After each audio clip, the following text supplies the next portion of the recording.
Selamat pagi guys. Assalamualaikum warahmatullahi wabarakatuh. Welcome back to my channel Srianto Herbapam.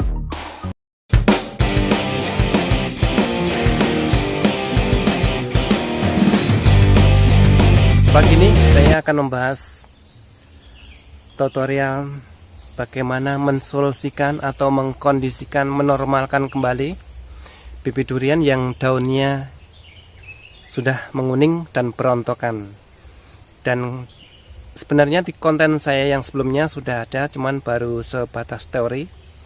Dan kali ini kita akan mempraktekkan langsung seperti apa,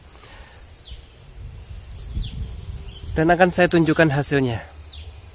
Dan kebetulan ini punya saya, sahabat-sahabat, tidak ada satupun pohon durian yang daunnya menguning ataupun berontokan.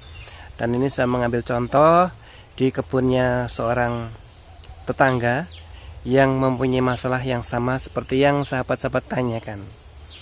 Dan intinya bagaimana Mas Rian cara mensolusikannya, karena daun saya ini sepertinya sudah nggak enak banget untuk saya pandang. Bahkan saya cenderung untuk emosi mau ganti saja. Tapi sabar dulu, jangan diganti dulu, kita solusikan dulu. Kita manfaatkan dari pupuk di alam sekitar, karena alam memberikan manfaat yang luar biasa pada kita. Cuman bagaimana caranya kita agar bijak untuk memanfaatkannya. Contohnya seperti ini kawan-kawan. Ini durian ini melambat pertumbuhannya. Ini punya tetangga, bukan punya saya. Daunnya menguning ini. Dan tanaman durian yang daunnya menguning ini dia tidak akan mau lagi keluar tunas-tunas baru atau trubus-trubus baru. Dan ini tandanya apa? Ini banyak atau ada beberapa faktor. Yang pertama, media tanah yang ada di bawahnya ini sudah yakin sekali bahwa unsur haranya sangat minim. Dan ini yang perlu kita remajakan dan kita olah supaya tanah medianya ini akan kembali produktif, menjadi tempat berkembangnya bakteri atau mikrobia. Kemudian contohnya lagi yang ini. Ini yang paling parah kawan-kawan. Dan durian ini adalah durian tanaman manja.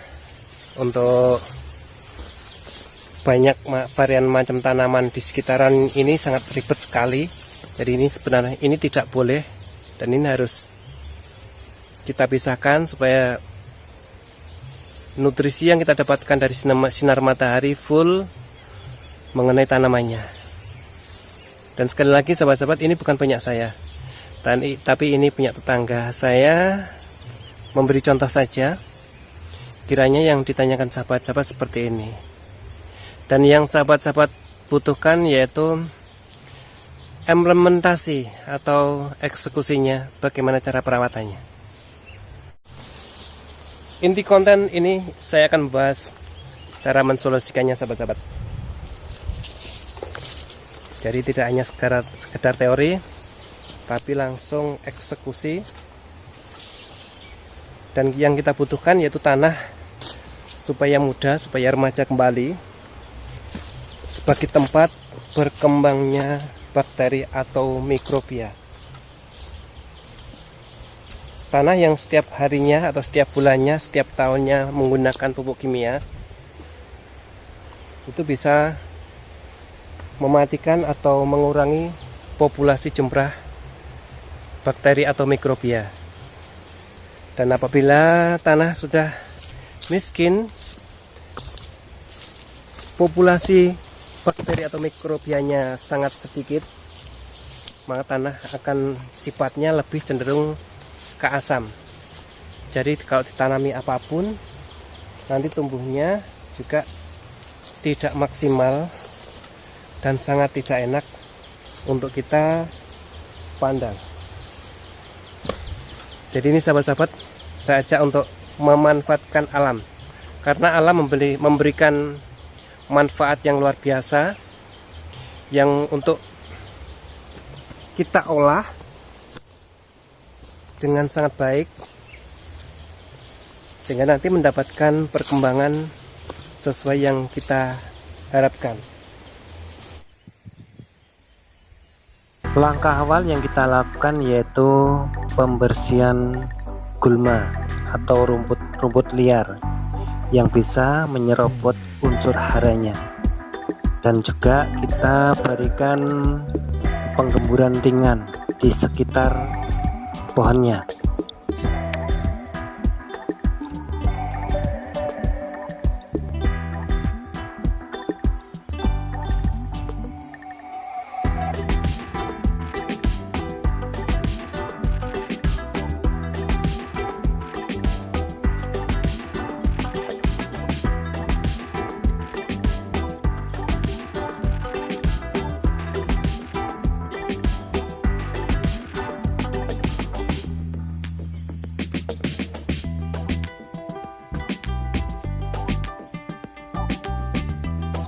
Selanjutnya, pembuatan parit keliling yang melingkari pohon, dan kita dalam pembuatan ini mengambil dari jarak batas daun yang terluar.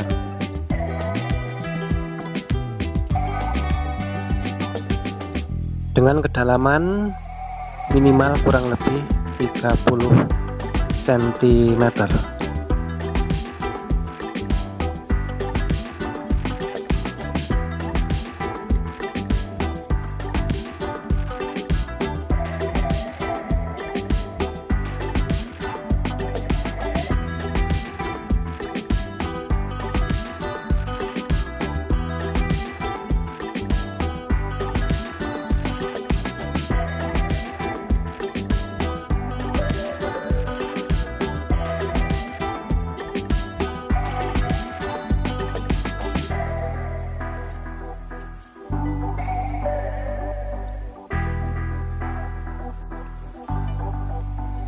Selanjutnya kita berikan rumput-rumput kering atau fosil rumput kering yang sudah kita siapkan, yang kita kondisikan sebagai bahan utama untuk pembuatan komposnya. Dan lubang ini sahabat-sahabat, selain kompos dari rumput kering, juga bisa paling bagus diisi dengan media tanah yang kita ambil dari bawah rumpun bambu. Dan selanjutnya saya rekomendasikan supaya pembuatan kompos ini cepat jadi, cepat masak, dan cepat matang, baiknya baik rumput kering ataupun rumput yang masih menghijau ini kita potong kecil-kecil, sehingga nanti akan lebih cepat untuk proses pembusukannya menjadi kompos.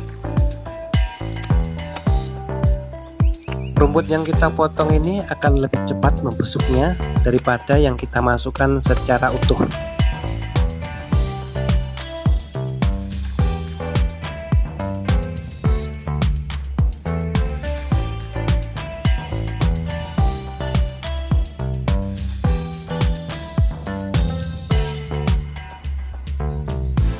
Di dalam rumput-rumput macam ini, setelah menjadi kompos, akan memiliki kandungan unsur hara yang sangat besar sekali, layaknya pupuk kompos yang dihasilkan oleh binatang ternak.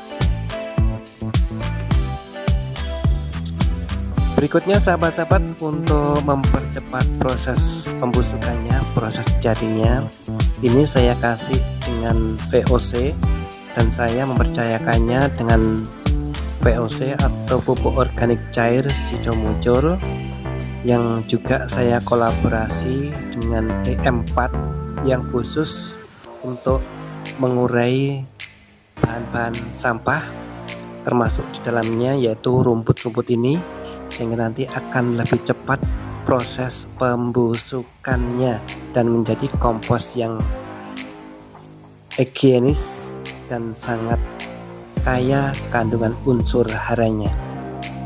Kemudian kita siramkan merata secukupnya.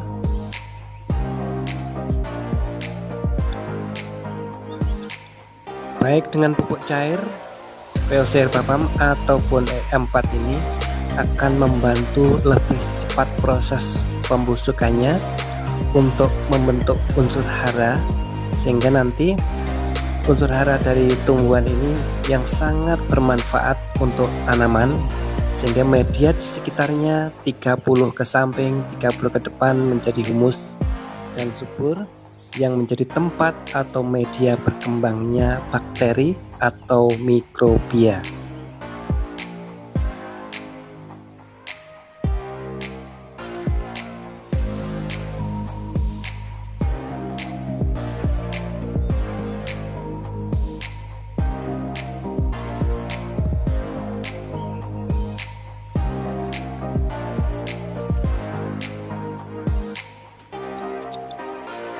Selanjutnya, rumput yang sudah kita berikan dan kita sirami dengan pupuk cair, kita tutup kembali supaya proses terjadinya pengomposan menjadi lebih sempurna.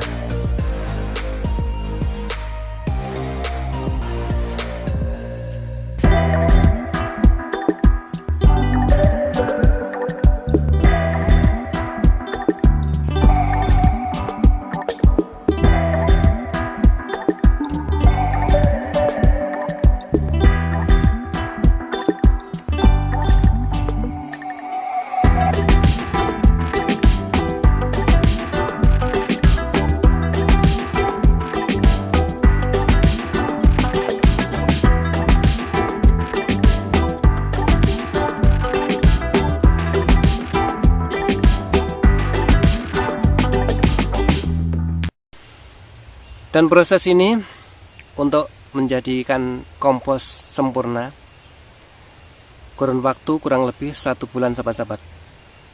Dan tadi sudah kita berikan juga dengan VOC Herbapam untuk mempercepat proses pembusukannya. Makanya di sini VOC Herbapam dia berfungsi untuk memberi tambahan, mensuplai unsur haranya, dan juga di dalamnya ada mikrobia. Apa sih mikrobia? Mikrobia adalah bakteri pengusung sari makanan yang nanti akan didistribusikan ke setiap akar pada tanaman itu sendiri. Dan untuk macam pupuk kimia itu tidak cukup sahabat-sahabat. Pupuk kimia itu adalah makanan atau biasa disebut dengan unsur hara. Dan unsur hara ini nanti yang mendistribusikannya yaitu mikrobia atau bakteri. Ada bakteri pengusungnya tersendiri. Dan bakteri ini bisa berkembang pada tanah yang humus atau tanah yang gembur. Dan apabila tanahnya tidak gembur, tanahnya padat, tanahnya terlalu liat, maka itu dipastikan bakteri atau mikrobianya dia tidak bisa berkembang, malah justru semakin menyusut akan mati, karena makanan yang sudah menumpuk dan mikrobia bakteri pengusungnya semakin kecil, maka distribusinya ke tanaman pun juga semakin minim. Yang terjadi akhirnya tanaman itu seperti mati tidak mau, hidup pun enggan, seperti yang sahabat-sahabat lihat di video yang tadi, yang pertama, yang daunnya menguning. Itu indikasi unsur haranya pertama miskin, yang kedua tanahnya terlalu padat, terlalu liat, sehingga mempengaruhi proses perkembangbiakan mikrobia. Kalau mikrobianya tidak bisa berkembang atau mikrobianya terlalu sedikit, maka unsur hara yang menumpuk itu tidak akan tersalurkan ke setiap akarnya. Maka tanaman apapun, kompos ini sangat dibutuhkan, sangat diperlukan, apapun itu tanamannya. Jadi untuk pupuk kimia saja tidak cukup. Kalau saya biasanya untuk pemberian kompos ini dalam 1 tahun saya agendakan 3 kali Jadi 4 bulan sekali, 4 bulan sekali. Setelah tanahnya gembur, tanahnya humus, unsur haranya sangat melimpah, akan terjadi perkembangbiakan mikrobianya. Kalau mikrobianya sudah kaya, terus unsur haranya pun juga kaya, maka di sini dipastikan tanaman itu pertumbuhannya akan semakin meningkat terus. Maka di sini untuk pupuk kompos atau organik ini untuk setiap tanaman itu sangat mutlak, sangat dibutuhkan, sangat diperlukan. Jadi pupuk kimia itu tidak cukup. Jadi pupuk kimia saja itu tidak cukup, harus penunjangnya yaitu pupuk kompos. Di sini pupuk komposnya ibaratnya sebagai tempat tinggal berkembangnya mikrobia. Jadi kalau sudah mikrobia yang banyak, dia akan betah bertempat tinggal di suatu media, maka disitulah nanti pengusungan unsur haranya ke setiap akarnya menjadi lebih sempurna dan lebih pertumbuhannya akan semakin pesat, meningkat dan meningkat. Dan setelah medianya bagus, humus dan gembur, kita bisa pupuk apa saja, mau pupuk organik, mau pupuk berkimia, itu terserah kita. Cuman saya rekomendasikan untuk penggunaan pupuk kimia harus disesuaikan dengan kebutuhan tanaman itu sendiri. Dan efeknya dengan penggunaan pupuk kimia, kalau berlebihan itu kena overdosis.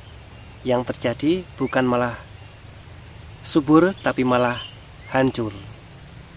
Oke sahabat-sahabat, mungkin ada yang mau ditanyakan, silahkan tulis di kolom komentar.